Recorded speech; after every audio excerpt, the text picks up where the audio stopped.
जंगल का धोखेबाज। घना जंगल ऊंचे ऊंचे पेड़ों और घनी झाड़ियों से भरा हुआ।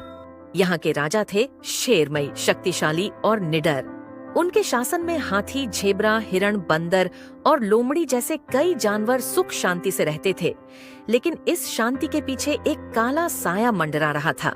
एक ऐसी चाल जो पूरे जंगल को हिलाकर लोमड़ी की चाल। अब लोमड़ी बहुत चालाक थी। वह जानती थी कि सीधे शेर से टकराना उसके बस की बात नहीं, लेकिन अगर वह उसकी सोच को मोड़ दे तो खेल पलट सकता है।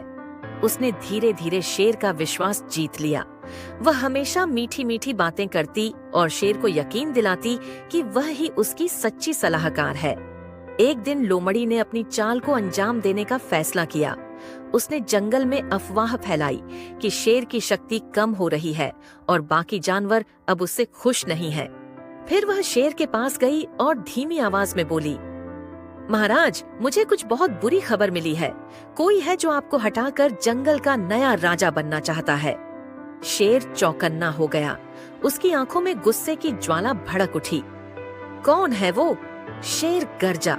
लोमड़ी ने नाटकीय अंदाज में इधर उधर देखा और धीरे से कहा, मैं नाम नहीं ले सकती, लेकिन मैंने सुना है कि हाथी, झेबरा और हिरण आपको हटाने की योजना बना रहे हैं। जंगल में हलचल। यह सुनकर शेर का दिमाग भड़क गया। उसे अपने ही साथियों पर शक होने लगा।